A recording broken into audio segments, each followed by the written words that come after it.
Australian Information Security Manual. In audiobook format. Please subscribe and like for more content. This part of the audiobook will cover the following sections. Part 12. Let's begin.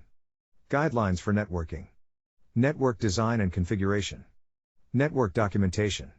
It is important that network documentation is developed and accurately depicts the current state of networks, as this can assist in troubleshooting network problems as well as responding to and recovering from cybersecurity incidents. As such, network documentation should include, at a minimum, high-level network diagrams showing all connections into networks and logical network diagrams showing all critical servers, high-value servers, network devices and network security appliances. Finally, as network documentation could be used by an adversary to assist in compromising networks, it is important that it is appropriately protected. Security control. Network documentation includes high-level network diagrams showing all connections into networks and logical network diagrams showing all critical servers, high-value servers, network devices and network security appliances. Security control. Network documentation is updated as network configuration changes are made and includes a current as at, date, or equivalent statement. Security control. Network documentation provided to a third party, or published in public tender documentation, only contains details necessary for other parties to undertake contractual services. Network segmentation and segregation. Network segmentation and segregation is one of the most effective security controls in preventing an adversary from easily propagating throughout networks once initial access has been gained. To achieve this, networks can be segregated into multiple network zones in order to protect servers, services and data. For example, administrative infrastructure used for managing critical servers, high-value servers and regular servers should be segregated from each other. In addition, all administrative infrastructure should be segregated from other assets on networks. Security control. Networks are segregated into multiple network zones according to the criticality of servers, services and data. Security control. An organization's networks are segregated from their service providers' networks. Using virtual local area networks. Virtual local area networks, VLANs, can be used to implement network segmentation and segregation as long as networks belong to the same security domain. In such cases, if a data spill occurs, the impact will be less than if a data spill occurred between two networks of different classifications or between an organization's network and public network infrastructure. Should an organization choose to risk manage implementing VLANs between networks belonging to different security domains, such as at the same classification, additional security controls for network devices will apply, such as not sharing VLAN trunks and terminating VLANs on separate physical network interfaces. For the purposes of this topic, multi-protocol label switching is considered to be equivalent to VLANs and is subject to the same security controls. Security control. VLANs are not used to separate network traffic between an organization's networks and public network infrastructure. Security control. VLANs are not used to separate network traffic between networks belonging to different security domains. Security control. Network devices managing VLANs are administered from the most trusted security domain. Security control. Network devices managing VLANs belonging to different security domains do not share VLAN trunks. Security control. Network devices managing VLANs terminate VLANs belonging to different security domains on separate physical network interfaces. Using Internet Protocol version 6. The use of Internet Protocol version 6, IP6, can introduce additional security risks to networks. As such, an organization exclusively using Internet Protocol version 4, IP4, should disable IP6. This will assist in minimizing the attack surface of networks and ensure that IP6 cannot be exploited by an adversary. To aid in the transition from IP4 to IP6, numerous tunneling protocols have been developed to allow interoperability between IP4 and IP6.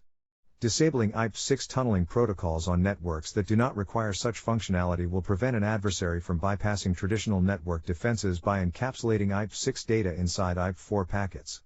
Stateless address auto-configuration is a method of stateless Internet Protocol, IP, address configuration in IP6 networks. Notably, it reduces the ability of an organization to maintain effective logs of IP address assignments on networks. For this reason, stateless IP addressing should be avoided. Security control. IP6 functionality is disabled in dual-stack network devices unless it is being used. Security control. IP6-capable network security appliances are used on IP6 and dual-stack networks. Security control. Unless explicitly required, IP6 tunneling is disabled on all network devices. Security control. IPv6 tunneling is blocked by network security appliances at externally connected network boundaries. Security control. Dynamically assigned IPv6 addresses are configured with Dynamic Host Configuration Protocol version 6 in a stateful manner with least data stored in a centralized event logging facility. Network access controls. If an adversary has reduced opportunities to physically connect unauthorized network devices to networks, they also have reduced opportunities to compromise networks. Network access controls can not only prevent unauthorized physical access to networks, but also prevent personnel from carelessly bridging networks by connecting one network to another network. Furthermore, network access controls can also be useful for limiting the flow of network traffic between network segments. Security control. Network access controls are implemented on networks to prevent the connection of unauthorized network devices. Security control. Network access controls are implemented to limit network traffic within and between network segments to only those required for business purposes. Default accounts for network devices. Network devices can come pre-configured with default credentials. For example, wireless access points with an account named admin and a password of admin. Ensuring default accounts are disabled, renamed or have their credentials changed can assist in reducing the likelihood of their exploitation by an adversary. Security control. Default accounts for network devices are disabled, renamed or have their credentials changed. Disabling unused physical ports on network devices. Disabling unused physical ports on network devices reduces the opportunity for an adversary to connect to networks if they can gain physical access to network devices. Security control. Unused physical ports on network devices are disabled. Functional separation between servers. Implementing functional separation between servers reduces the likelihood that a server compromised by an adversary will pose an increased security risk to other servers. Security control. Servers maintain effective functional separation with other servers, allowing them to operate independently. Security control. Servers minimize communications with other servers at both the network and file system level. Network management traffic. Implementing security measures specifically for network management traffic provides another layer of defense should an adversary find an opportunity to connect to networks. In addition, this also makes it more difficult for an adversary to enumerate networks. Security control. Security measures are implemented to prevent unauthorized access to network management traffic. Use of Simple Network Management Protocol. The Simple Network Management Protocol, SNMP, can be used to monitor the status of network devices. The first two iterations of SNMP were inherently insecure as they used trivial authentication methods. Furthermore, changing all default SNMP community strings on network devices, and limiting their access to read-only, is strongly encouraged. Security control. SNMP version 1 and 2 are not used on networks. Security control. All default SNMP community strings on network devices are changed and write access is disabled. Using network-based intrusion detection and prevention systems. A network-based intrusion detection system, NIDS, or network-based intrusion prevention system, NIPS, can be an effective way of identifying and responding to network intrusions. In addition, generating event logs and alerts for network traffic that contravenes any rule in a firewall rule set can help identify suspicious or malicious network traffic entering networks due to a failure of, or configuration change to, firewalls. Security control. A NIDS or NIPS is deployed in gateways between an organization's networks and other networks they do not manage. Security control. A NIDS or NIPS is located immediately inside the outermost firewall for gateways and configured to generate event logs and alerts for network traffic that contravenes any rule in a firewall rule set. Security control. When deploying a NIDS or NIPS in non-internet gateways, it is configured for anomaly-based detection rather than signature-based detection. Blocking anonymity network traffic. Inbound network connections from anonymity networks, such as the Tor network, to an organization's internet-facing services can be used by an adversary for reconnaissance and malware delivery purposes with minimal risk of detection and attribution. As such, this network traffic should be blocked. However, an organization might choose to support anonymous connections to their websites to cater for individuals who want to remain anonymous for privacy reasons. In such cases, it is suggested that network traffic from anonymity networks be logged and monitored instead. Additionally, outbound network connections to anonymity networks can be used by malware for command and control or data exfiltration purposes and should be blocked. Security control. Inbound network connections from anonymity networks to internet-facing services are blocked. Security control. Outbound network connections to anonymity networks are blocked. Wireless networks. Wireless networks. This section describes the security controls applicable to wireless networks and extends upon the prior network design and configuration section. Choosing wireless devices. Using wireless devices, such as wireless access points, wireless adapters and wireless network cards, which have been certified against a Wi-Fi Alliance certification program, provides an organization with the assurance that they conform to wireless standards and are guaranteed to be interoperable with other wireless devices on wireless networks. Security control. All wireless devices are Wi-Fi Alliance certified. Public wireless networks. When an organization provides a public wireless network for general public use, connecting the public wireless network to, or sharing infrastructure with any other organization networks can create an entry point for an adversary, allowing them to target organization networks in order to steal data or disrupt services. Security control. Public wireless networks provided for general public use are segregated from all other organization networks. Administrative interfaces for wireless access points. Administrative interfaces allow users to modify the configuration and security settings of wireless access points. Often, by default, wireless access points allow users to access administrative interfaces over fixed network connections or wireless network connections. To assist in reducing the attack surface for wireless access points, the administrative interface should be disabled for wireless network connections. Security control. The administrative interface on wireless access points is disabled for wireless network connections. Default settings. Some wireless access points come with default service set identifiers, SSIDs, or weak default configuration settings. As default SSIDs are often documented on the Internet, along with default accounts and credentials, it is important to change default SSIDs of wireless access points along with default credentials and weak configuration settings.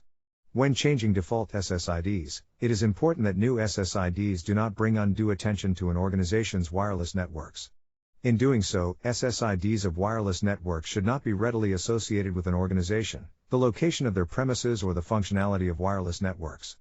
A method commonly recommended to lower the profile of wireless networks is disabling SSID broadcasting. While this ensures that the existence of wireless networks are not broadcast overtly using beacon frames, SSIDs are still broadcast in probe requests, probe responses, association requests and reassociation requests. As such, it is easy to determine SSIDs of wireless networks by capturing these requests and responses. By disabling SSID broadcasting, an organization will make it more difficult for users to connect to wireless networks. Furthermore, an adversary could configure a malicious wireless access point to broadcast the same SSID as a hidden SSID used by a legitimate wireless network, thereby fooling users or devices into automatically connecting to the adversary's malicious wireless access point instead.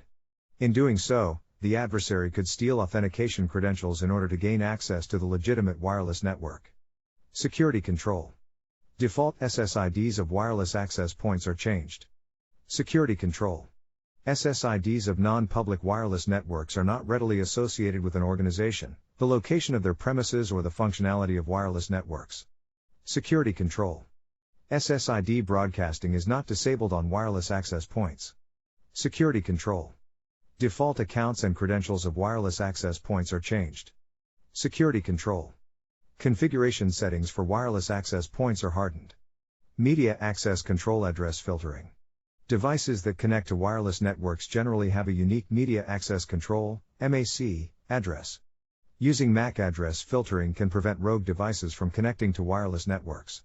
However, an adversary may be able to determine MAC addresses of legitimate devices and use this information to gain access to wireless networks.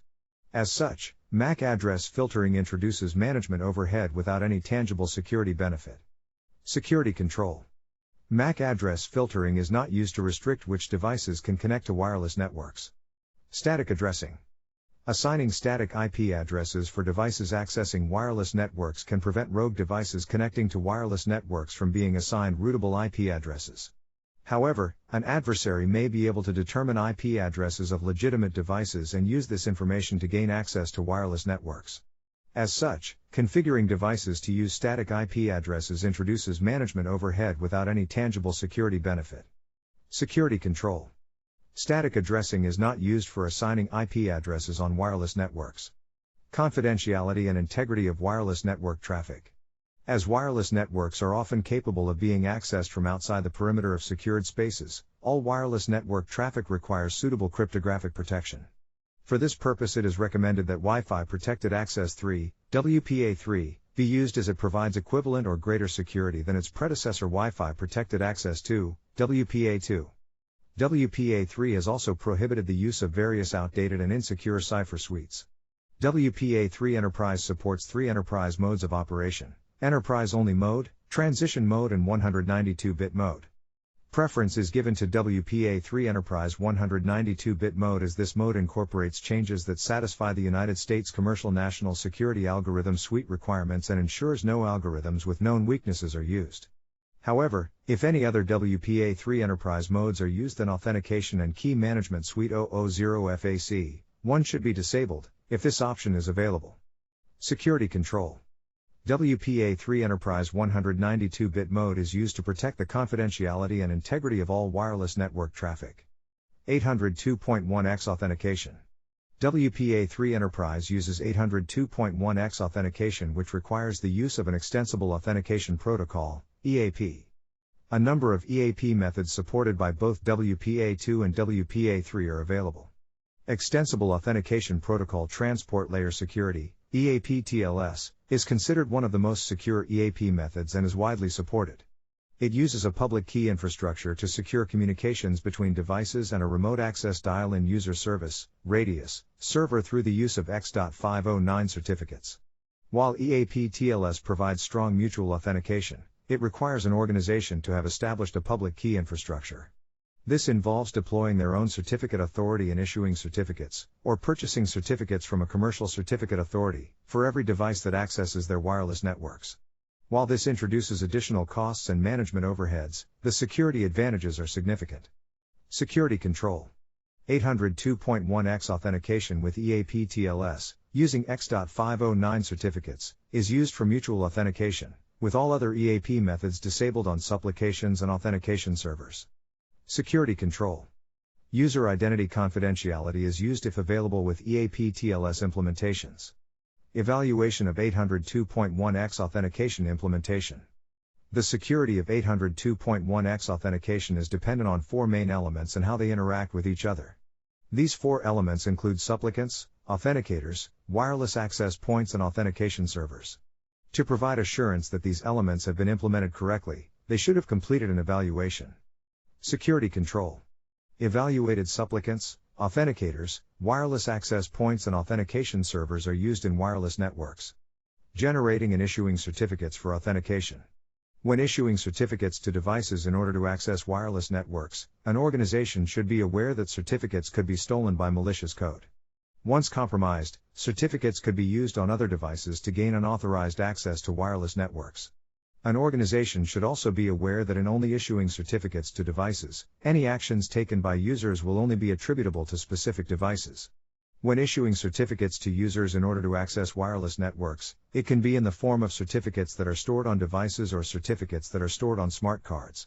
While issuing certificates on smart cards provides increased security, it comes at a higher cost. However, users are more likely to notice missing smart cards and alert their security team, who are then able to revoke their credentials, which can minimize the time an adversary has access to wireless networks. In addition, to reduce the likelihood of stolen smart cards from being used to gain unauthorized access to wireless networks, multi-factor authentication can be implemented through the use of personal identification numbers on smart cards. This is particularly important when smart cards grant users any form of administrative access. Security control. Certificates are generated using an evaluated certificate authority or hardware security module. Security control. Certificates are required for both devices and users accessing wireless networks. Security control. Certificates are protected by encryption, user authentication, and both logical and physical access controls. Caching 802.1x Authentication outcomes. When 802.1x authentication is used, a shared secret key known as the pairwise master key, PMK, is generated upon successful authentication of devices. This PMK is then capable of being cached to assist with fast roaming between wireless access points. When devices roam away from wireless access points they have authenticated to, they will not need to perform a full re-authentication should they roam back while the cached PMK remains valid. To further assist with roaming, wireless access points can be configured to pre-authenticate devices to neighboring wireless access points that devices might roam to. Although requiring full authentication for devices each time they roam between wireless access points is ideal, an organization can choose to use PMK caching and pre-authentication if they have a business requirement for fast roaming. If PMK caching is used, the PMK caching period should not be set to greater than 1,440 minutes, 24 hours. Security control. The PMK caching period is not set to greater than 1,440 minutes, 24 hours. Fast Basic Service Set Transition. The WPA3 standard specifies support for Fast Basic Service Set Transition, FT, 802.11r.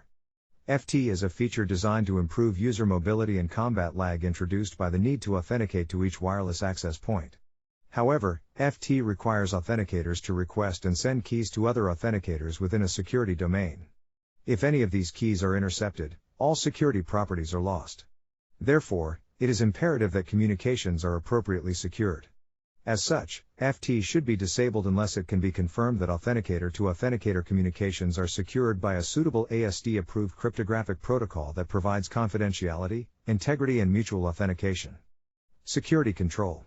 The use of FT, 802.11r, is disabled unless authenticator-to-authenticator communications are secured by an ASD-approved cryptographic protocol. Remote authentication dial-in user service authentication. Separate to the 802.1x authentication process is the radius authentication process that occurs between authenticators and a radius server. Radius is what is known as an authentication, authorization and accounting protocol, and is intended to mediate network access. However, radius is not secure enough to be used without protection. To protect credentials communicated between authenticators and a radius server, communications should be encapsulated with an additional layer of encryption, such as radius over Internet Protocol security or radius over transport layer security. Security control. Communications between authenticators and a radius server are encapsulated with an additional layer of encryption using radius over Internet Protocol security or radius over transport layer security. Interference between wireless networks. When wireless networks are deployed in close proximity, there is the potential for interference to impact their availability, especially when operating on commonly used 802.11b/g, 2.4 GHz, default channels of 1 and 11. Sufficiently separating wireless networks through the use of frequency separation can help reduce this security risk. This can be achieved by using wireless networks that are configured to operate on channels that minimize overlapping frequencies or by using both 802.11b/g, 2.4 GHz, channels and 802.11n, 5 GHz, channels. It is important to note though, if implementing a mix of 2.4 GHz and 5 GHz channels, not all devices may be compatible with 802.11n and able to connect to 5 GHz channels. Security control. Wireless networks implement sufficient frequency separation from other wireless networks. Protecting management frames on wireless networks. An effective denial of service attack can be performed by exploiting unprotected management frames using inexpensive commercial hardware. The 802.11 standard provides no protection for management frames and therefore does not protect against spoofing or denial of service attacks. However, the 802.11 Watts amendment specifically addresses the protection of management frames on wireless networks and should be enabled for WPA2. Note, in WPA3 this feature is built into the standard. Security control. Wireless access points enable the use of the 802.11 Watts amendment to protect management frames. Wireless network footprint. Instead of deploying a small number of wireless access points that broadcast on high power, a greater number of wireless access points that use less broadcast power can be deployed to achieve the desired footprint for wireless networks. This has the benefit of providing service continuity should wireless access points become unserviceable. In such cases, the output power of nearby wireless access points can be increased to cover the footprint gap until the unserviceable wireless access points can be replaced. In addition to minimizing the output power of wireless access points to reduce the footprint of wireless networks, the use of radio frequency, RF, shielding can be used for an organization's facilities. While expensive, this will limit wireless communications to areas under the control of an organization. RF shielding on an organization's facilities also has the added benefit of preventing the jamming of wireless networks from outside of the facilities in which wireless networks are operating. Security control.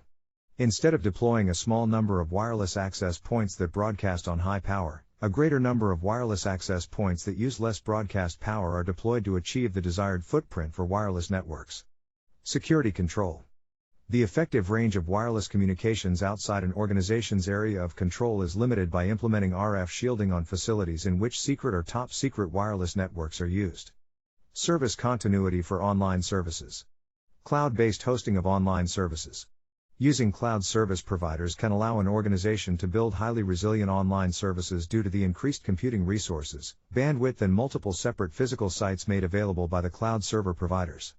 An organization can achieve the same results using their own infrastructure. However, doing so may require significant upfront costs and may still result in a limited capability to scale dynamically to meet increased demand.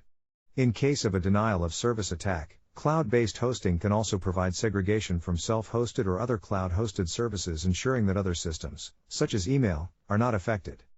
Security control. Cloud service providers are used for hosting online services. Location policies for online services. When using cloud service providers, an organization will need to consider whether they should lock their data to specific regions or availability zones. In choosing to do so, an organization will have an expectation that their data will not be relocated to different regions or availability zones by cloud service providers. Security control. An organization is notified by cloud service providers of any change to configured regions or availability zones for online services. Availability planning and monitoring for online services. It is important that connectivity between an organization and their cloud service providers meets requirements for bandwidth, latency, and reliability. In support of this, an organization and their cloud service providers should discuss any specific network requirements, performance characteristics, or planned responses to availability failures, especially when a requirement for high availability exists. Furthermore, an organization and their cloud service providers should discuss whether dedicated communication links or connections over the Internet will be used and whether any secondary communications links will provide sufficient capacity to maintain operational requirements should the primary communication link become unavailable. Furthermore, capacity monitoring should be performed in order to manage workloads and monitor the health of online services. This can be achieved through continuous real-time monitoring of metrics, such as latency, jitter, packet loss, throughput, and availability. In addition, feedback should be provided to cloud service providers when performance does not meet service level agreement targets. To assist with this, anomaly detection can be performed through network telemetry that is integrated into security monitoring tools. Security control. Cloud service providers' ability to dynamically scale resources due to a genuine spike in demand or a denial of service attack is tested as part of capacity planning processes for online services. Security control. Where a high availability requirement exists for online services, the services are architected to automatically transition between availability zones. Security control. Where a requirement for high availability exists for online services, a denial of service mitigation service is used. Security control. Continuous real-time monitoring of the availability of online services is performed. Using content delivery networks. Similar to cloud-based hosting, the use of content delivery networks, CDNs, can allow an organization to create highly resilient online services by leveraging the large bandwidth, geographically dispersed hosting locations, traffic scrubbing, and other security controls offered by CDNs. The use of CDNs is particularly effective when serving static bandwidth-intensive media, such as images, sound, or video files. However, the services offered by CDNs can include more than basic content hosting, such as web response caching, load balancing, web application security, and denial of service mitigations. Care should be taken when configuring the use of CDNs to ensure that the IP addresses of an organization's web servers are not identifiable by an adversary, as this could allow for protections to be bypassed. Additionally, appropriate security controls should be applied to only allow communication between an organization's web servers, CDNs, and authorized management networks. Security control. Where a high availability requirement exists for website hosting, CDNs that cache websites are used. Security control. If using CDNs, disclosing the IP addresses of web servers under an organization's control, referred to as origin servers, is avoided and access to the origin servers is restricted to the CDNs and authorized management networks. Denial of service strategies. Denial of service attacks are designed to disrupt or degrade online services, such as website, email, and domain name system services. To achieve this goal, an adversary may use a number of methods to deny access to legitimate users of online services. This includes using multiple computers to direct a large volume of unwanted network traffic at online services in an attempt to consume all available network bandwidth, using multiple computers to direct tailored network traffic at online services in an attempt to consume the processing resources of online services, or hijacking online services in an attempt to redirect legitimate users away from those services to other services that the adversary controls. Although an organization cannot avoid being targeted by denial-of-service attacks, there are a number of measures they can implement to prepare for and potentially reduce the impact if targeted. This includes engaging with their cloud service providers to identify the denial-of-service detection technologies that may be available for their use. For example, real-time capacity reporting dashboards that provide out-of-band and real-time alerts based on organization-defined thresholds can assist with the rapid identification of denial-of-service attacks. Finally, not all online services offered by an organization may be business critical. Understanding what online services can be disabled or offered with reduced functionality during denial-of-service attacks can help an organization reduce or eliminate the impact on essential services. Overall, preparing for denial-of-service attacks before they occur is by far the best strategy, as it is very difficult to respond once they begin, and efforts at this stage are unlikely to be effective. Security control. Denial-of-service attack mitigation strategies are discussed with cloud service providers, specifically their capacity to withstand denial-of-service attacks, any costs likely to be incurred as a result of denial-of-service attacks, thresholds for notification of denial-of-service attacks, thresholds for turning off online services during denial-of-service attacks, pre-approved actions that can be undertaken during denial-of-service attacks, any arrangements with upstream service providers to block malicious network traffic as far upstream as possible. Security control. The functionality and quality of online services, how to maintain such functionality, and what functionality can be lived without during a denial-of-service attack, are determined and documented. Domain name registrar locking. The use of domain name registrar locking can prevent a denial-of-service caused by unauthorized modification of a domain's registration details or unauthorized deletion or transfer of a domain. Security control. Domain names for online services are protected via registrar locking and confirming domain registration details are correct. Monitoring with real-time alerting for online services. An organization should perform automated monitoring of online services with real-time alerting to ensure that a denial-of-service attack is detected and responded to as soon as possible. Security control. Availability monitoring with real-time alerting is implemented for online services to detect denial-of-service attacks and measure their impact. Segregation of critical online services. Denial-of-service attacks are typically focused on highly visible online services, such as an organization's core website, in order to have a publicly noticeable impact. By segregating online services, such as using one internet connection for email and internet access, and a separate internet connection for web hosting services, the impact of a denial-of-service attack can be limited. Security control. Critical online services are segregated from other online services that are more likely to be targeted. Preparing for service continuity. An organization's full-featured website may have higher processing or resource demands due to database integration or the presence of high-resolution images and videos. These additional resource requirements may make the website more susceptible to denial-of-service attacks. As such, depending on the nature of a denial-of-service attack, replacing the full-featured website with a minimal-impact static version can help provide a level of service which would otherwise not be possible. Security control. A static version of a website is pre-prepared that requires minimal processing and bandwidth in order to facilitate at least a basic level of service when under a denial-of-service attack. Guidelines for cryptography. Cryptographic fundamentals. Purpose of cryptography. The purpose of cryptography is to provide confidentiality, integrity, authentication and non-repudiation of data.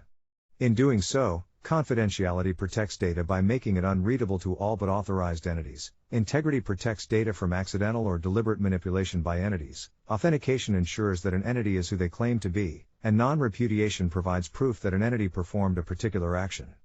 Using encryption. Encryption of data at rest can be used to protect sensitive or classified data stored on ICT equipment and media. In addition, encryption of data in transit can be used to protect sensitive or classified data communicated over public network infrastructure. However, when an organization uses encryption for data at rest, or data in transit, they are not reducing the sensitivity or classification of the data, they are simply reducing the immediate consequences of the data being accessed by an adversary. International standards for cryptographic modules.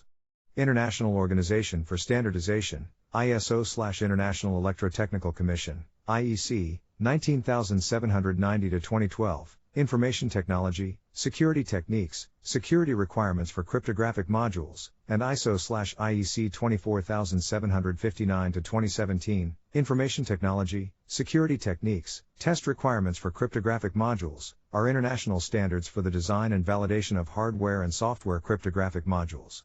Federal Information Processing Standard, FIPS, 140-3, Security Requirements for Cryptographic Modules and National Institute of Standards and Technology, NIST, Special Publication, SP, 180-140, FIPS 140-3 Derived Test Requirements, DTR, CMVP Validation Authority Updates to ISO/IEC 24759 are United States standards based upon ISO/IEC 19790-2012 and ISO/IEC 24759-2017. High Assurance Cryptography. The Australian Cyber Security Centre, ACSC, may specify additional requirements in Australian Communications Security Instructions and other cyber security-related publications for high-assurance cryptographic equipment, HACE. Such requirements supplement these guidelines and, where conflicts occur, take precedence. Furthermore, due to the sensitive nature of ASE, areas in which ASE are used are separated from other areas and designated as cryptographic controlled areas.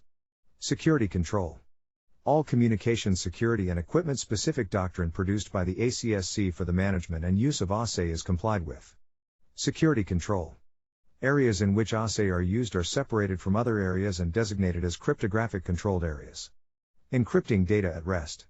When encryption is applied to data at rest, it provides an additional layer of defense against unauthorized access by an adversary. In doing so, it is important that full disk encryption is used as it provides a greater level of protection than file-based encryption. This is due to the fact that while file-based encryption may encrypt individual files, there is the possibility that unencrypted copies of files may be left in temporary locations used by an operating system. Security control. Cryptographic equipment or software that has completed a common criteria evaluation against a protection profile is used when encrypting media that contains official, sensitive or protected data. Security control. ASE is used when encrypting media that contains secret or top-secret data. Security control. Full disk encryption, or partial encryption where access controls will only allow writing to the encrypted partition, is implemented when encrypting data at rest. Encrypting highly sensitive data at rest. Due to the sensitivities associated with Australian Eyes Only, AUSTIO, and Australian Government Access Only, AGAO, data, it needs to be encrypted when at rest. Security control.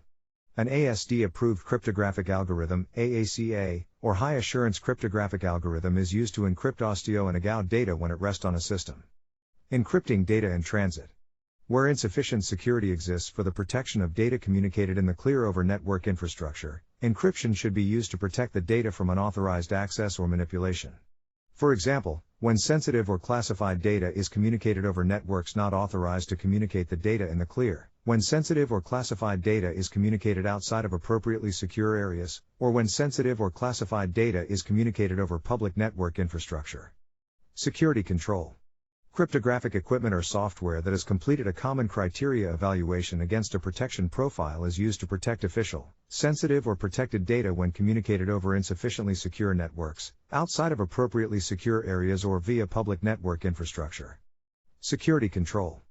ASE is used to protect secret and top-secret data when communicated over insufficiently secure networks, outside of appropriately secure areas or via public network infrastructure. Encrypting highly sensitive data in transit.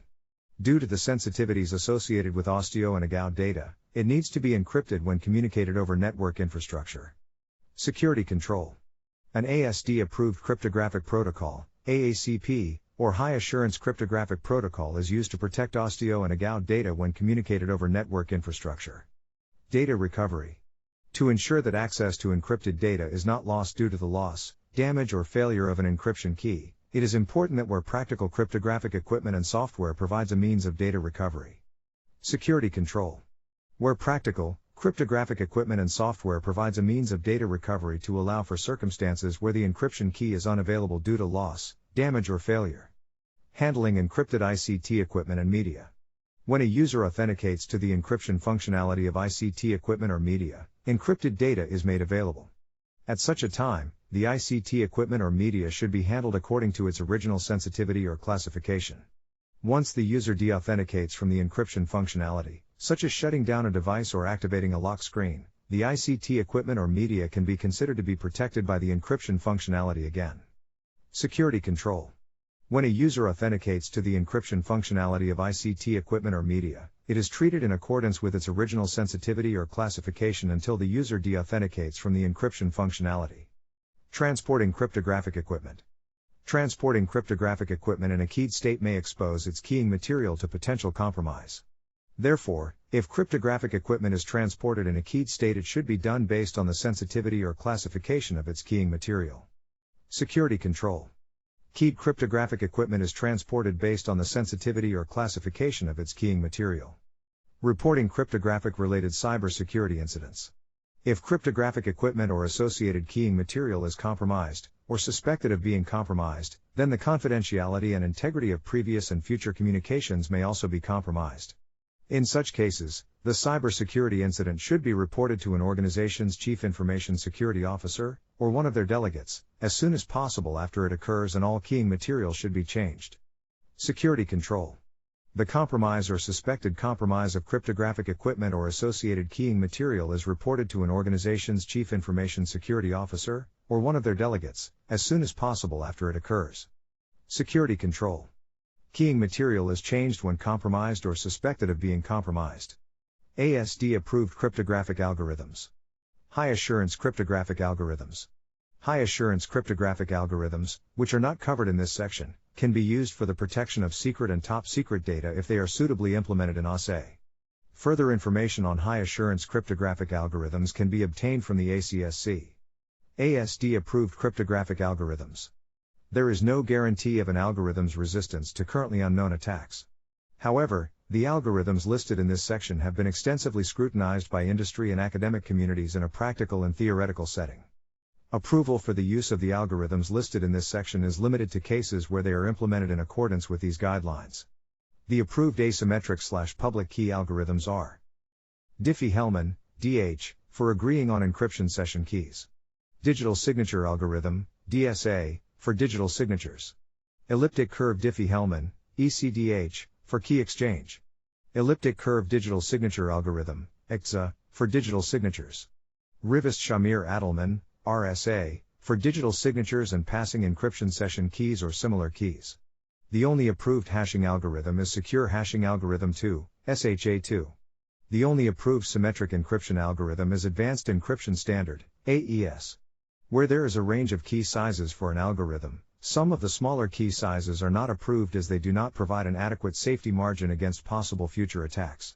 For example, advances in integer factorization methods could render smaller RSA moduli vulnerable. The targets used for the effective security strength of algorithms listed within this section are 112 bits for protected and below data, 128 bits for secret data, and 192 bits for top secret data. However, some key sizes and curves are preferred in order to ensure interoperability with the United States Commercial National Security Algorithm Suite. Using ASD-approved cryptographic algorithms. If cryptographic equipment or software implements unapproved algorithms, it is possible that these algorithms could be used without a user's knowledge. In combination with an assumed level of security confidence, this can represent a security risk.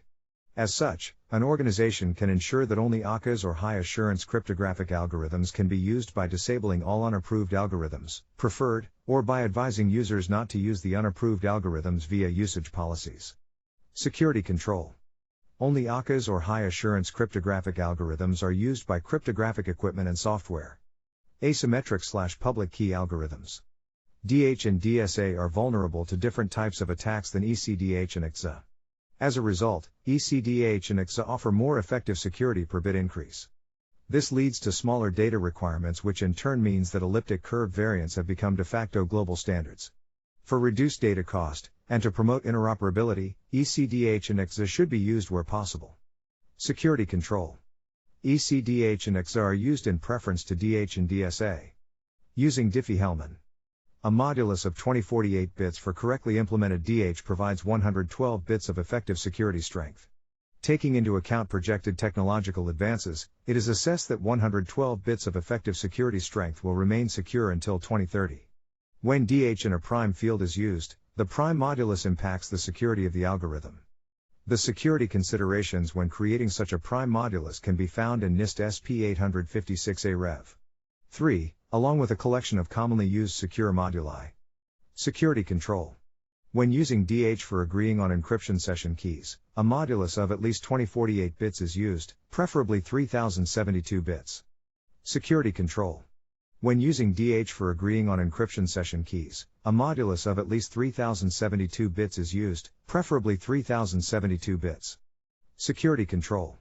When using DH for agreeing on encryption session keys, a modulus and associated parameters are selected according to NIST SP 856A Rev. 3. Using the digital signature algorithm.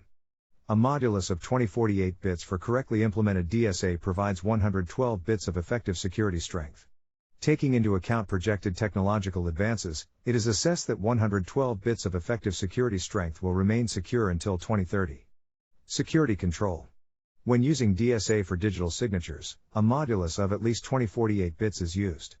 Security control. When using DSA for digital signatures, a modulus and associated parameters are generated according to FIPS 186-4. Security control.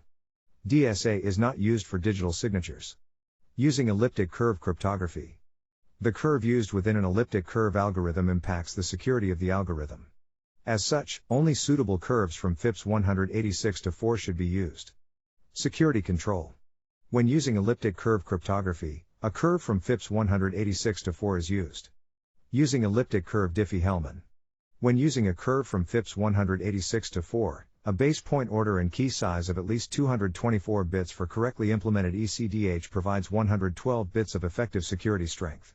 Security of a curve selected from another source cannot be assumed to have the same security using base point order and key size alone. Security control. When using ECDH for agreeing on encryption session keys, a base point order and key size of at least 224 bits is used, preferably the NIST P384 curve. Security control. When using ECDH for agreeing on encryption session keys, NIST P256, P384 or P521 curves are used, preferably the NIST P384 curve. Security control. When using ECDH for agreeing on encryption session keys, NIST P384 or P521 curves are used, preferably the NIST P384 curve. Using the elliptic curve digital signature algorithm. When using a curve from FIPS 186-4, a base point order and key size of 224 bits for correctly implemented EXA provides 112 bits of effective security strength. Security of a curve selected from another source cannot be assumed to have the same security using base point order and key size alone. Security control. When using EXA for digital signatures, a base point order and key size of at least 224 bits is used, preferably the P384 curve. Security control. When using EXA for digital signatures, NIST P256, P384 or P521 curves are used, preferably the NIST P384 curve. Security control. When using EXA for digital signatures, NIST P384 or P521 curves are used, preferably the NIST P384 curve. Using Rivest-Shamir-Adelman. A modulus of 2048 bits for correctly implemented RSA provides 112 bits of effective security strength. Taking into account projected technological advances, it is assessed that 112 bits of effective security strength will remain secure until 2030. Security control. When using RSA for digital signatures, and passing encryption session keys or similar keys, a modulus of at least 2048 bits is used, preferably 3072 bits. Security control. When using RSA for digital signatures, and passing encryption session keys or similar keys, a modulus of at least 3072 bits is used, preferably 3072 bits. Security control. When using RSA for digital signatures, and for passing encryption session keys or similar keys, a different key pair is used for digital signatures and passing encrypted session keys. Using hashing algorithms. For most purposes, a hashing algorithm with an output size of 224 bits provides 112 bits of effective security strength. Similarly, A hashing algorithm with an output size of 256 bits provides 128 bits of effective security strength, and an output size of 384 bits provides 192 bits of effective security strength. Only hashing algorithms from the SHA-2 family are approved for use. Security control. When using SHA-2 for hashing, an output size of at least 224 bits is used, preferably SHA-384. Security control. When using SHA-2 for hashing, an output size of at least 256 bits is used, preferably SHA-384. Security control. When using SHA-2 for hashing, an output size of at least 384 bits is used, preferably SHA-384. Using symmetric encryption algorithms. The use of electronic codebook mode with block ciphers allows repeated patterns in plaintext to appear as repeated patterns in ciphertext. Most plaintext, including written language and formatted files, contain significant repeated patterns. As such, an adversary can use this to deduce possible meanings of ciphertext. The use of other modes, such as cipher block chaining, cipher feedback, Galois/counter mode or output feedback, can prevent such attacks, although each has different properties which can make them inappropriate for certain use cases. ICE is the only approved symmetric encryption algorithm. Security control. When using ICE for encryption, ICE 128, ICE 192 or ICE 256 is used, preferably ICE 256. Security control. When using ICE for encryption, ICE 192 or ICE 256 is used, preferably ICE 256. Security control. Symmetric cryptographic algorithms are not used in electronic codebook mode. ASD-approved cryptographic protocols. High-assurance cryptographic protocols. High-assurance cryptographic protocols, which are not covered in this section, can be used for the protection of secret and top-secret data if they are suitably implemented in ISM. Further information on high-assurance cryptographic protocols can be obtained from the ACSC. ASD-approved cryptographic protocols. There is no guarantee of a protocol's resistance to currently unknown attacks. However, the protocols listed in this section have been extensively scrutinized by industry and academic communities in a practical and theoretical setting.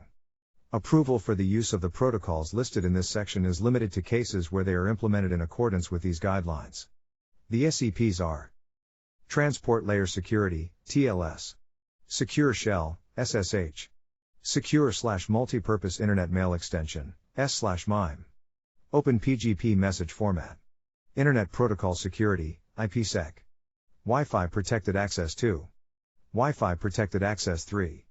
Using ASD-approved cryptographic protocols. If cryptographic equipment or software implements unapproved protocols, it is possible that these protocols could be used without a user's knowledge. In combination with an assumed level of security confidence, this can represent a security risk. As such, an organization can ensure that only SEPs or high-assurance cryptographic protocols can be used by disabling unapproved protocols, preferred, or by advising users not to use unapproved protocols via usage policies. Security control. Only SEPs or high-assurance cryptographic protocols are used by cryptographic equipment and software. Transport Layer Security. Using Transport Layer Security. When using ICT equipment or software that implements TLS, security controls for using ACAs and SEPs in the ASD-approved cryptographic algorithms and ASD-approved cryptographic protocols sections of these guidelines will also need to be consulted. Configuring Transport Layer Security. The terms Secure Sockets Layer and TLS have traditionally been used interchangeably. However, Secure Sockets Layer and earlier versions of TLS are no longer considered suitable for use as an SEP. As such, an organization implementing TLS should implement TLS version 1.3. In addition, a number of security risks exist when TLS is configured in an insecure manner. To mitigate these security risks, TLS should be configured as per the configuration settings below. Security control. Only the latest version of TLS is used for TLS connections. Security control. ICE GCM is used for encryption of TLS connections. Security control. Only server-initiated secure renegotiation is used for TLS connections. Security control. DH or ECDH is used for key establishment of TLS connections. Security control. When using DH or ECDH for key establishment of TLS connections, the ephemeral variant is used. Security control. Anonymous DH is not used for TLS connections. Security control. SHA-2 based certificates are used for TLS connections. Security control. SHA-2 is used for the hash-based message authentication code, HMAC, and pseudorandom function, PRF, for TLS connections. Security control. TLS compression is disabled for TLS connections. Security control. Perfect forward secrecy, PFS, is used for TLS connections. Secure shell. Using secure shell. When using ICT equipment or software that implements SSH, security controls for using ACAs and SEPs in the ASD-approved cryptographic algorithms and ASD-approved cryptographic protocols sections of these guidelines will also need to be consulted. Configuring secure shell. SSH version 1 was found to have a number of security vulnerabilities, and was subsequently replaced by SSH version 2. As such, an organization implementing SSH should disable the use of SSH version 1. In addition, a number of security risks exist when SSH is configured in an insecure manner. To mitigate these security risks, SSH should be configured as per the configuration settings below. The configuration settings below are based on OpenSSH. An organization using other implementations of SSH should adapt these settings to suit their SSH implementation. Security control. The use of SSH version 1 is disabled for SSH connections. Security control. The SSH daemon is configured to only listen on the required interfaces, listen address 30xx.xxx. Have a suitable login banner, banner X. Have a login authentication timeout of no more than 60 seconds, login grace time 60. Disable host-based authentication, host-based authentication no. Disable ROS-based authentication, ignore ROS yes. Disable the ability to log in directly as root, permit root login no. Disable empty passwords, permit empty passwords no. Disable connection forwarding, allow forwarding no. Disable gateway ports no. Disable X11 forwarding, X11 forwarding no. Authentication mechanisms. As public key-based authentication schemes offer stronger authentication than passphrase-based authentication schemes, due to being much less susceptible to brute force attacks, they should be used for SSH connections. Furthermore, in order to protect SSH private keys, access to such keys should be protected via the use of passphrases or key encryption keys. Security control. Public key-based authentication is used for SSH connections. Security control. SSH private keys are protected with a passphrase or a key encryption key. Automated remote access. If using logins without a passphrase for automated purposes, a number of security risks may arise, specifically. If access from unknown Internet Protocol, IP, addresses is not restricted, an adversary could automatically authenticate to systems without needing to know any passphrases. If port forwarding is not disabled, or it is not configured securely, access may be gained to forwarded ports, thereby creating a communication channel between an adversary and a host. If agent credential forwarding is enabled, an adversary could connect to the stored authentication credentials and use them to connect to other trusted hosts, or even intranet hosts if port forwarding has been allowed as well. If X11 display remoting is not disabled, an adversary could gain control of displays as well as keyboard and mouse control functions. If console access is allowed, every user who logs into the console could run programs that are normally restricted to authenticated users. To assist in mitigating these security risks, it is essential that the forced command option is used to specify what command is executed and parameter checking is enabled. Security control. When using logins without a passphrase for SSH connections, the following are disabled. Access from IP addresses that do not require access. Port forwarding. Agent credential forwarding. X11 display remoting. Console access. Security control. If using remote access without the use of a passphrase for SSH connections, the forced command option is used to specify what command is executed and parameter checking is enabled. SSH agent. SSH agent and similar key caching programs manage private keys stored on workstations and servers. Specifically, when an SSH agent launches, it requests a user's passphrase to unlock the user's private key. Subsequent access to remote systems is then performed by the SSH agent and does not require the user to re-enter their passphrase. Screen locks and expiring key caches can be used to ensure that a user's private key is not left unlocked for a long period of time. Security control.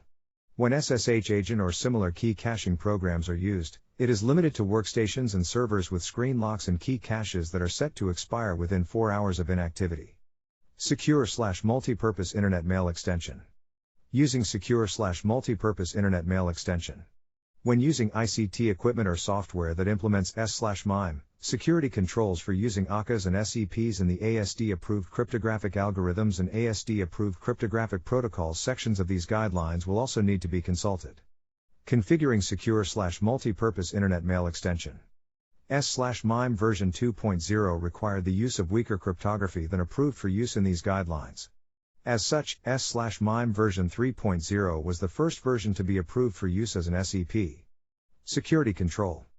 Versions of S/MIME earlier than S/MIME version 3.0 are not used for S/MIME connections. Internet Protocol Security. Using Internet Protocol Security. When using ICT equipment or software that implements IPsec, security controls for using ACAs and SEPs in the ASD-approved cryptographic algorithms and ASD-approved cryptographic protocols sections of these guidelines will also need to be consulted. Mode of operation. IPsec can be operated in tunnel mode or transport mode. The tunnel mode of operation is preferred as it provides full encapsulation of IP packets, while the transport mode of operation only encapsulates the payload of IP packets. Security control. Tunnel mode is used for IPsec connections. However, if using transport mode, an IP tunnel is used. Protocol selection. IPsec contains two major protocols, the Authentication Header, AA, protocol and the Encapsulating Security Payload, ESP, protocol. In order to provide a secure virtual private network style connection, both authentication and encryption are needed. While the AA and ESP protocols can both provide authentication, for the IP packet and the payload respectively, only the ESP protocol can provide encryption.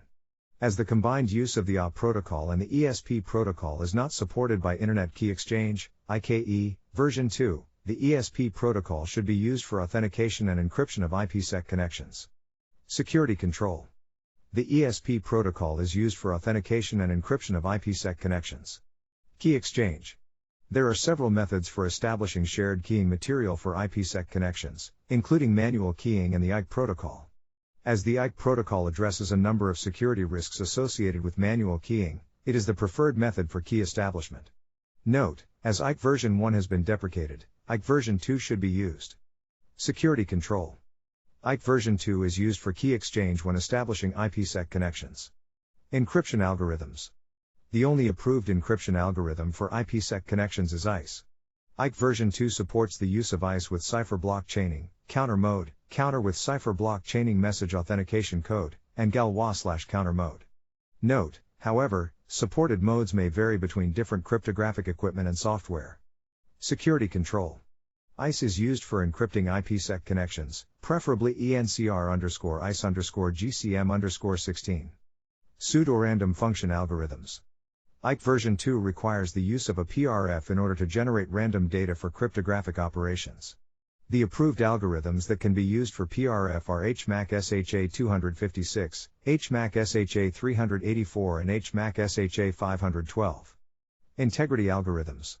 The approved integrity algorithms for IPsec connections are HMAC SHA 256, HMAC SHA 384 and HMAC SHA 512.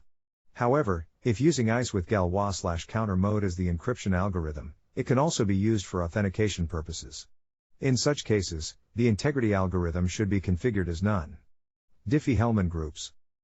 A sufficiently large DH modulus provides greater security for key exchanges when establishing IPsec connections. Security control. DH or ECDH is used for key establishment of IPsec connections, preferably 384-bit random ECP group, 3072-bit MOD group or 4096-bit MOD group. Security association lifetimes. Using a security association lifetime of less than 4 hours, 14,400 seconds, can provide a balance between security and usability. Security control. A security association lifetime of less than 4 hours, 14,400 seconds, is used for IPsec connections. Perfect forward secrecy. Using PFS reduces the impact of the compromise of a security association. Security control. PFS is used for IPsec connections. Guidelines for gateways. Gateways. Introduction to gateways.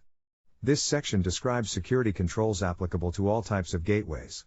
In applying these security controls, gateways take on the highest sensitivity or classification of connected security domains. Additional sections of these guidelines should also be consulted depending on the types of gateways being deployed and the security domains involved. For example, the Cross-Domain Solutions section should be consulted for gateways between different security domains where at least one security domain is classified secret or top secret. Implementing gateways. Gateways are critical for an organization to reduce the security risks associated with providing external parties with access to their networks.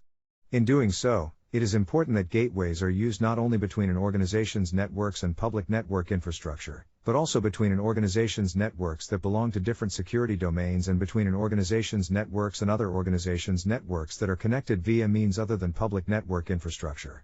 When implementing gateways between an organization's networks and public network infrastructure, an organization should place any services that external parties require access to within a demilitarized zone. This can mitigate security risks for an organization when hosting such services in an internet-accessible manner. Finally, in architecting gateways, it is important that they only allow explicitly authorized data flows. In support of this, gateways should inspect and filter data flows at the transport and above network layers. Furthermore, gateways should be capable of performing ingress traffic filtering to detect and prevent Internet Protocol, IP, source address spoofing. Security control. Gateways are implemented between networks belonging to different security domains. Security control. Gateways implement a demilitarized zone if external parties require access to an organization's services. Security control. Gateways only allow explicitly authorized data flows. Security control. Gateways inspect and filter data flows at the transport and above network layers. Security control. Gateways perform ingress traffic filtering to detect and prevent IP source address spoofing. System administrators for gateways. In identifying suitable system administrators for gateways, it is important that individuals comply with any citizenship requirements, undergo appropriate employment screening and, where necessary, hold an appropriate security clearance based on the sensitivity or classification of gateways. For example, all systems administrators for gateways between official and protected networks will need to hold baseline security clearances. In addition, when creating privileged accounts for performing administrative activities, it is important that the principle of least privilege is followed. In turn, this should be supported by the principle of separation of duties. Adhering to these two principles can ensure that system administrators for gateways are not given enough privileges to abuse gateways on their own. Finally, providing system administrators for gateways with formal training on the operation and management of gateways will ensure that they are fully aware of, and accept, their roles and responsibilities. In doing so, formal training should be conducted through tailored privileged user training. Security control. System administrators for gateways undergo appropriate employment screening and, where necessary, hold an appropriate security clearance based on the sensitivity or classification of gateways. Security control. System administrators for gateways that connect to Australian eyes only or releasable to networks are Australian nationals. Security control. System administrators for gateways that connect to Australian government access only networks are Australian nationals or seconded foreign nationals. Security control. System administrators for gateways are assigned the minimum privileges required to perform their duties. Security control. Separation of duties is implemented in performing administrative activities for gateways. Security control. System administrators for gateways are formally trained on the operation and management of gateways. System administration of gateways. In performing administrative activities for gateways, it is important that they are conducted via a secure path isolated from all connected networks. In doing so, this will minimize threats should connected networks be compromised by an adversary. Furthermore, where gateways exist between networks belonging to different security domains, any shared components should be managed by system administrators for the higher security domain. Alternatively, it may be more appropriate to use system administrators from a mutually agreed third party. Security control. Gateways are managed via a secure path isolated from all connected networks. Security control. For gateways between networks belonging to different security domains, any shared components are managed by system administrators for the higher security domain or by system administrators from a mutually agreed third party. Authenticating to networks accessed via gateways. Ensuring users and ICT equipment are authenticated to other networks accessed via gateways can reduce the likelihood of unauthorized access. Security control.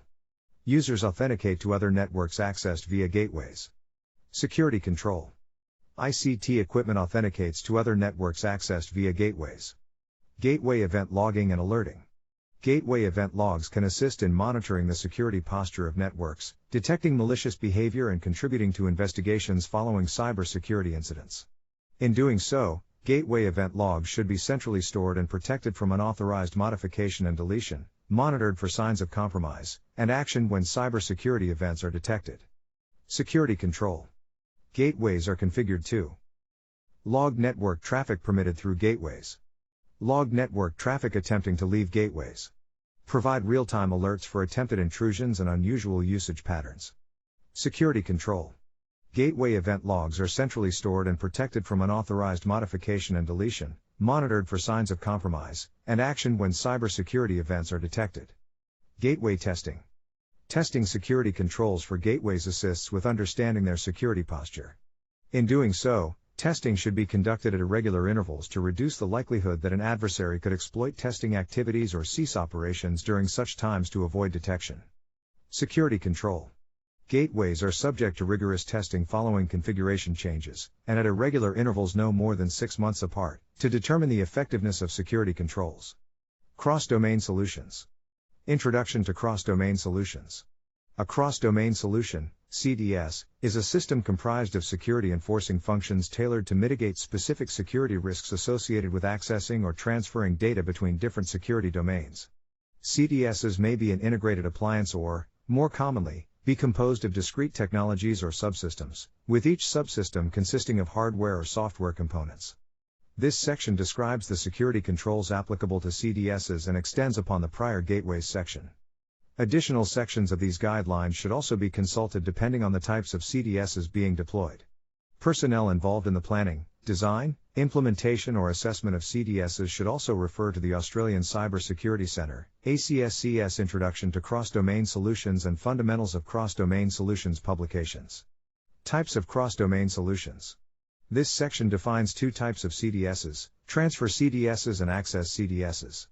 These definitions are closely aligned with how CDSs are described and sold by vendors. Note, however, vendors may also offer combined access and transfer CDSs. In defining the functionality of different types of CDSs, transfer CDSs facilitate the transfer of data in one direction, unidirectional, or multiple directions, bidirectional, between different security domains.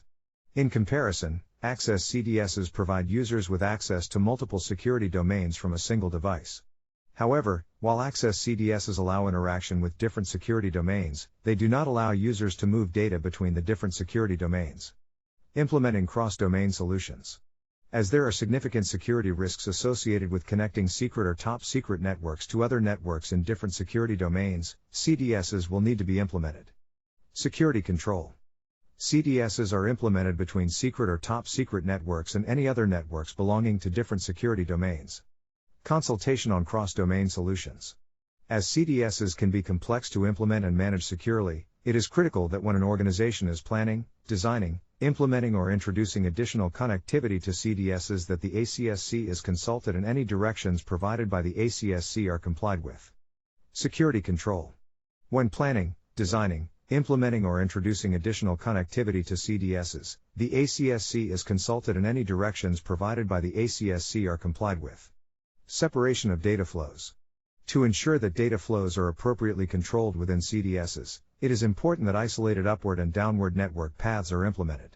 This, in turn, should be supported by independent security enforcing functions and protocol breaks at each network layer.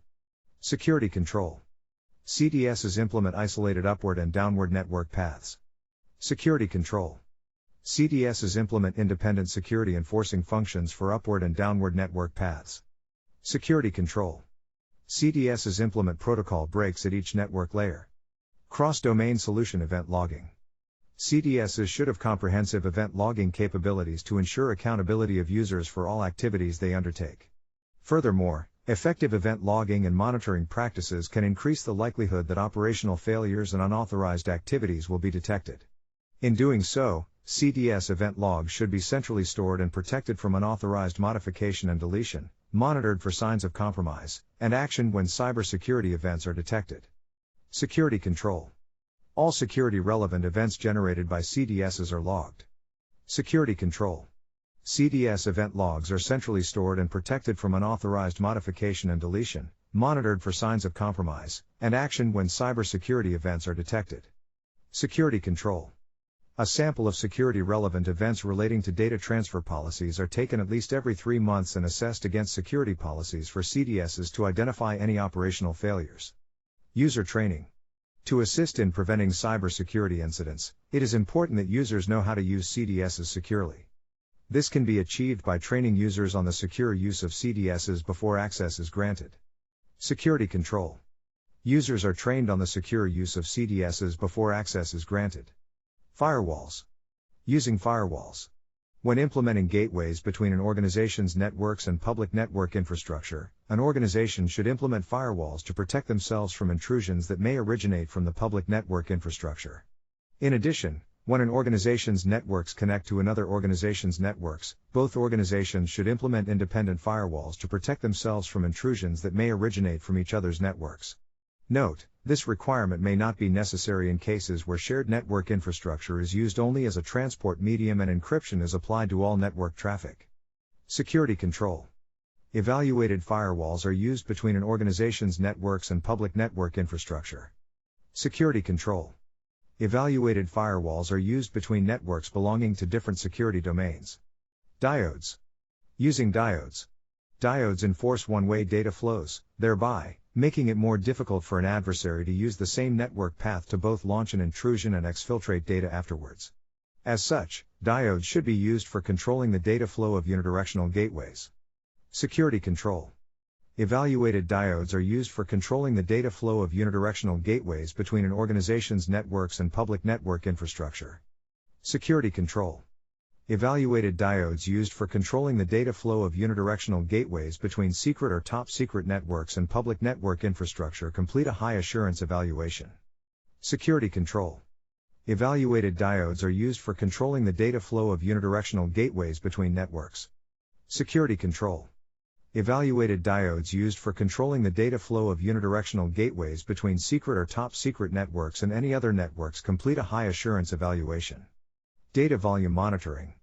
Monitoring the volume of data transferred across diodes can assist in ensuring that they conform to expectations. Such activities can also alert an organization to potentially malicious activity if the volume of data being transferred suddenly changes. Security control. The volume of data transferred across diodes is monitored. Web proxies. Web usage policy. As there are many security risks associated with the use of web services, it is important that an organization develops a web usage policy governing its use. Security control. A web usage policy is developed and implemented. Using web proxies. Web proxies are a key component in enforcing web usage policies and preventing cybersecurity incidents. Security control. All web access, including that by internal servers, is conducted through web proxies. Web proxy event logging. Web proxy event logs can assist in monitoring the security posture of networks, detecting malicious behavior and contributing to investigations following cybersecurity incidents. In doing so, web proxy event logs should be centrally stored and protected from unauthorized modification and deletion, monitored for signs of compromise, and actioned when cybersecurity events are detected. Security control. The following details are logged for websites accessed via web proxies. Address. Date and time. User. Amount of data uploaded and downloaded. Internal and external IP addresses. Security control. Web proxy event logs are centrally stored and protected from unauthorized modification and deletion, monitored for signs of compromise, and actioned when cybersecurity events are detected. Web content filters. Using web content filters. Effective web content filters can greatly reduce the likelihood of malicious code, or other inappropriate content, being accessed by users. Furthermore, web content filters can disrupt or prevent an adversary from communicating with their malicious code if they manage to deploy it on an organization's networks. Security control. Web content filters are used to filter potentially harmful web-based content. Security control. Client-side active content is restricted by web content filters to an organization-approved list of domain names. Security control. Web content filtering is applied to outbound web traffic where appropriate. Transport layer security filtering. As encrypted hypertext transfer protocol secure connections can bypass traditional web content filtering techniques, an organization should implement transport layer security, TLS, inspection. Note, an organization may choose to allow some web traffic, such as that for internet banking, to go uninspected to protect the privacy of users. Security control. TLS traffic communicated through gateways is decrypted and inspected. Allowing and blocking access to domain names. Defining an organization-approved list of domain names, and blocking all others, removes one of the most common data exfiltration paths used by an adversary.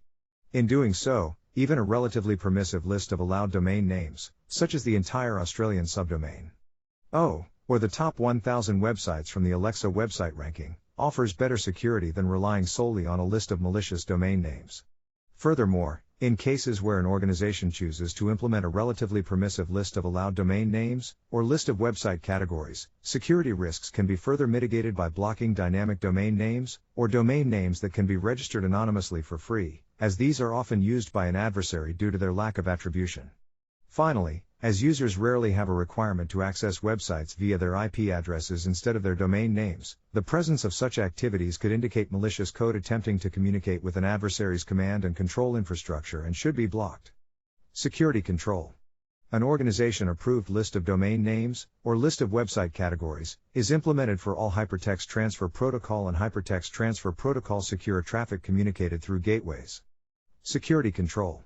Malicious domain names, dynamic domain names and domain names that can be registered anonymously for free are blocked by web content filters. Security control. Attempts to access websites through their IP addresses instead of their domain names are blocked by web content filters. Content filtering. Content filtering techniques. The following content filtering techniques should be considered as part of an organization's content filtering implementation for gateways and CDSs.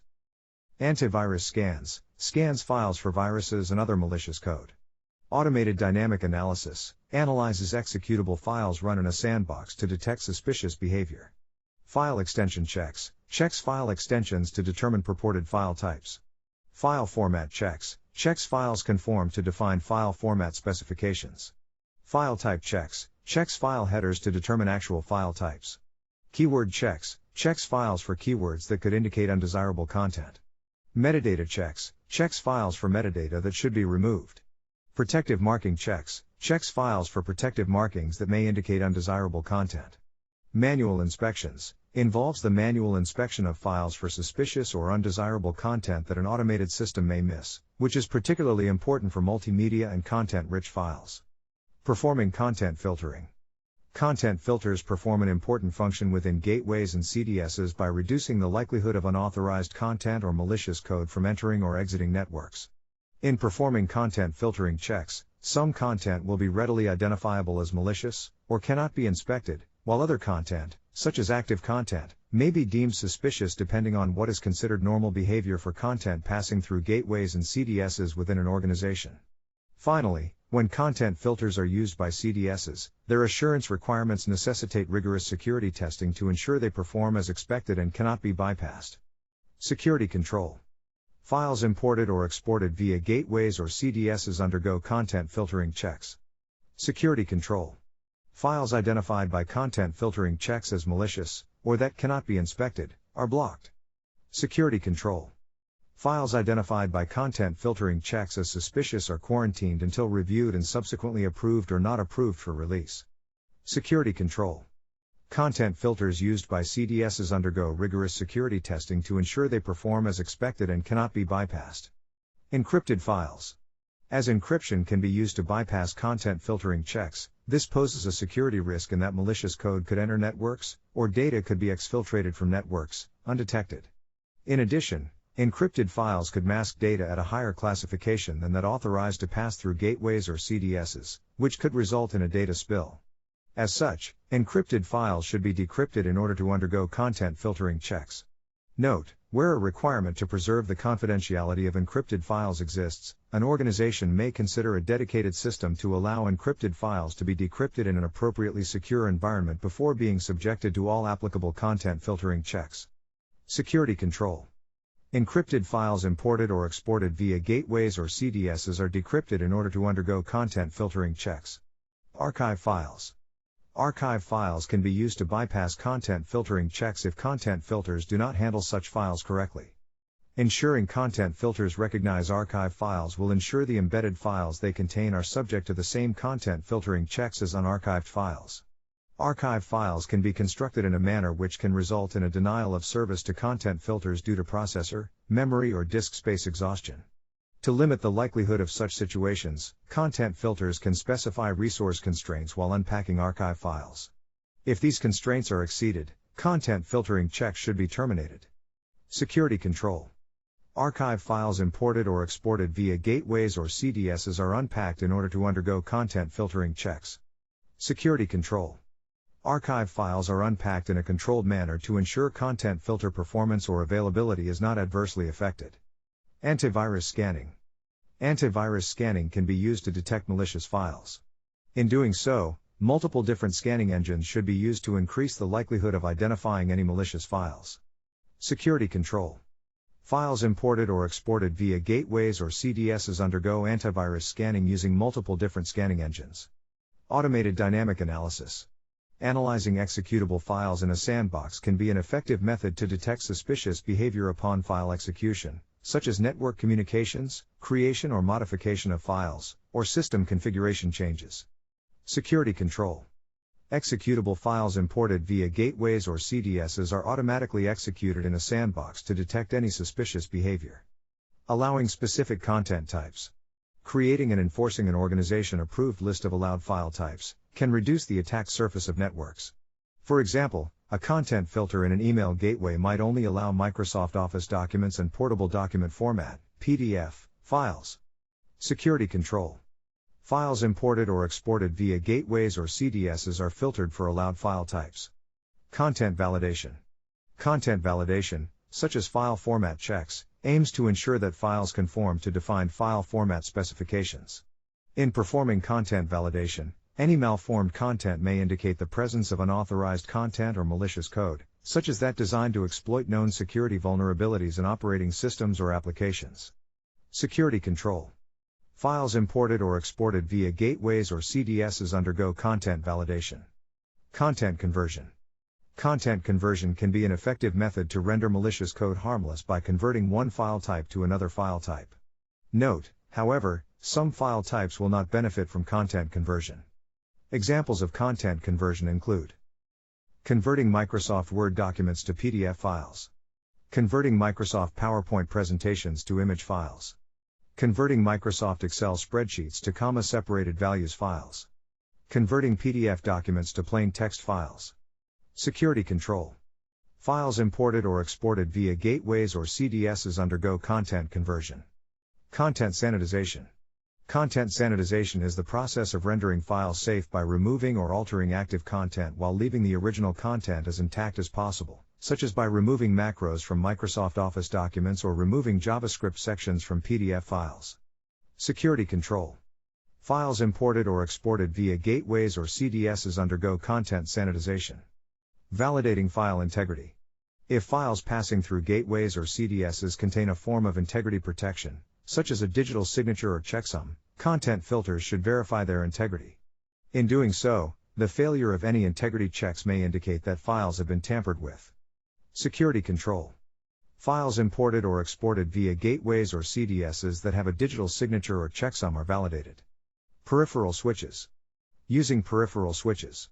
When accessing different systems through peripheral switches, it is important that sufficient assurance is obtained in their operation to ensure that data does not pass between connected systems.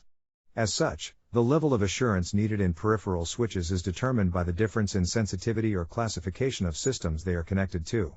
Note, there is no requirement for evaluated peripheral switches to be used when all connected systems belong to the same security domain. Security control. Evaluated peripheral switches are used when sharing peripherals between systems.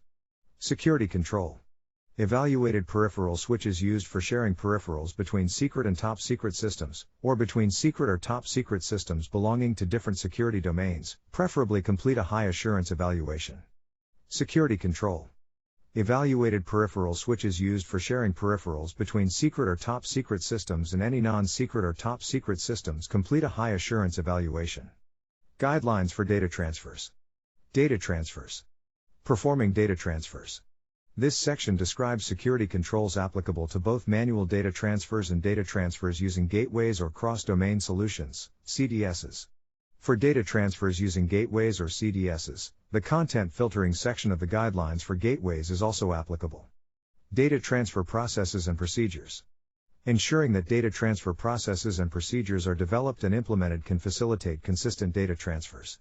In addition, in order to reduce the likelihood of Australian eyes only, AUSTIO, Australian Government Access Only, AGAO, and Releasable to, REL, data crossing into unsuitable foreign systems, it is important that additional processes and procedures are developed and implemented to prevent this from occurring. Note, depending on protective markings applied to REL data, it may be suitable for export to some foreign systems but not to others. Security control. Data transfer processes, and supporting data transfer procedures, are developed and implemented. Security control. Processes, and supporting procedures, are developed and implemented to prevent AUSTIO, AGAO and REL data in both textual and non-textual formats from being exported to unsuitable foreign systems. User responsibilities. When users transfer data to or from systems, they should understand the potential consequences of their actions. This could include transferring data onto systems not authorized to handle the data, or the unintended introduction of malicious code to systems. As such, users should be held accountable for all data transfers that they perform. Security control. Users transferring data to and from systems are held accountable for data transfers they perform. Manual import of data. When manually importing data to systems, such as via the use of removable media, the data should be scanned for malicious and active content to reduce the likelihood of causing a malicious code infection. In addition, data manually imported to secret and top secret systems will require additional assurances that it does not contain malicious code, for example, by undergoing data formatting checks. Finally, in cases where security checks fail, data should be quarantined until it can be reviewed and subsequently approved or not approved for release. Security control. When manually importing data to systems, the data is scanned for malicious and active content. Security control. When manually importing data to secret and top secret systems, the data undergoes data formatting checks. Security control. When manually importing data to systems, all data that fails security checks is quarantined until reviewed and subsequently approved or not approved for release. Authorizing export of data. Data exported from secret and top secret systems should be reviewed and authorized by a trusted source beforehand, such as an organization's chief information security officer or one of their delegates. In doing so, all data authorized for export should be digitally signed by the trusted source. Security control. Data exported from secret and top secret systems is reviewed and authorized by a trusted source beforehand. Security control. Data authorized for export from secret and top secret systems is digitally signed by a trusted source. Security control. Trusted sources for secret and top secret systems are limited to people and services that have been authorized as such by an organization's chief information security officer. Manual export of data. When manually exporting data from systems, such as via the use of removable media, the data should be checked for unsuitable protective markings to reduce the likelihood of causing a data spill.